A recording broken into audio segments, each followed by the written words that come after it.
And Renee graduated as a magna cum laude from Columbia University with a BA in political science. She also has a Master in Public Administration from the International Christian University in Tokyo, Japan.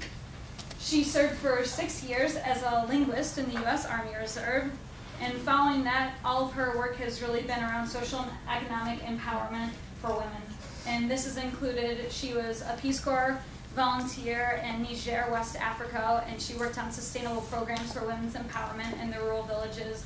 And she also did research for the United Nations Population Fund and analyzed links between population, reproductive health, and gender, and in the context of poverty reduction and how they're affecting the Millennium Development Goals.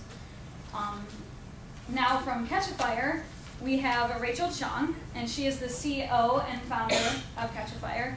And she has a master's of public policy degree from Duke University and also graduated magna cum laude from Columbia University. Before she got into the social sector, she was an investment banker in the corporate world, and as she was working there, she really got frustrated with the fact that there was no place for her to use her professional skills in the nonprofit sector, and also she had no time to serve the greater good while holding her day job. So she left the corporate world, and she helped a year later start up BRAC USA and the US affiliate to BRAC, which for those of you who don't know is one of the largest nonprofit organizations in the world. And with BRAC USA, she helped to mobilize a lot of skilled volunteers, and while they were working on BRAC USA, she was working with the CEO to fundraise $40 million in under 9 months. Another program that she did was she pioneered a program that took 11 Duke University students to Bangladesh to the countryside for 3 months to do story collecting. And this was all before she founded Catchafire. So those are your 3 panelists. And then this evening, your moderator is going to be Rebecca Riccio. And she's actually a faculty member at Northeastern. She teaches in the Human Services Department, and she's the program director for Northeastern Students for Giving. She joined Northeastern in 2007. Previously, she was a consultant, program director, and development director in the nonprofit and philanthropy sector. Actually, in 2006, she established a consulting practice that focused on maximizing the impact and performance of nonprofits at a local, national, and international level. She also lectures in social justice philanthropy at Brandeis University.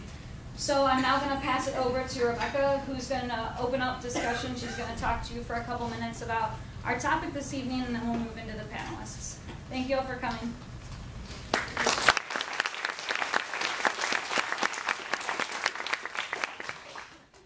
As I was thinking about the panel tonight, I was a little bit shocked to realize that I have been in the nonprofit sector longer than almost all of you have been alive, which could have been a really depressing moment. But instead, I realized that I am more excited today about the prospects for social change than I have been at any point in my career. Now, there are a lot of people who've been doing this for a long time who would not agree. The economy has taken a real toll on the nonprofit sector, and recently at the Mass Nonprofit Network conference, the person winning the Lifetime Achievement Award said that he felt that with the economy the way it is and the politics the way it is right now, that the nonprofit sector is under assault. But I think that the flip side of that is that we have never had such a deep and powerful toolkit for social change. And that is what excites me. I'm most excited when I see people taking a minute to look back at what the nonprofit sector has been doing well, and looking at the tools that work and have meaning, and then taking those and running in new directions. And I think that's what our panelists represent tonight. Volunteerism is not new. Consulting and capacity building are not new. And yet what our panelists have done is applied new technologies and new ways of thinking about them so that we can achieve greater return on the work that we're doing with those tools. And it's this kind of work that keeps me excited about what I'm doing, and it's what makes me excited about all of you who are about to embark on your careers and have this toolkit at your disposal. So with that, I'm going to hand it over to our panelists from Root Cause first. Great, thanks, Rebecca. to get started, I'll give you a quick overview, and you can go to that first slide, of Root Cause in general, and this slide is designed to show you what we do. Does everyone get it? And then Allie will talk to you about the consulting practice, and I'll talk to you a little bit more specifically about the research side of the work that we do.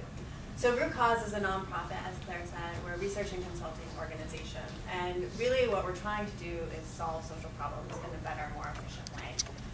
So you can see sort of along the bottom of this slide, the chaotic social marketplace that exists today, where there are a variety of stakeholders, government, philanthropy, people who are actually getting the services, the target population, businesses and nonprofits, all sort of working, sometimes in parallel, sometimes overlapping, sometimes sharing information and doing quite a good job, and other times really there's information out there that's not getting to the right places and the right people who need it so that we can do a better job solving the problems that our country faces. So what we're trying to do in the work that we do across all of the different initiatives at Root Cause, and there are several more than the two we'll talk about in detail today, is create order out of this chaos that you see at the bottom. And what we're doing is we're trying to build what we call social impact markets.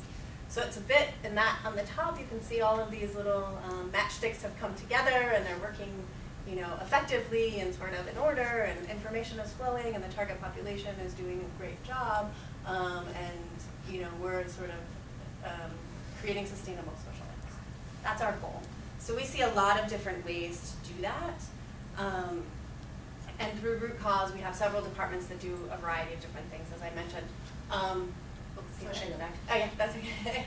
So we have the Social Innovation Forum that's not represented here today, but they are actually creating, many of you might be familiar with them, but they're actually creating really mini social impact markets in Boston. So they're bringing together funders and donors and government to put forward a group of social innovators every year and really help those social innovators grow their programs, build their own capacity, and also at the same time help funders learn more about the social issues so that they can fund sort of more wisely and help programs improve.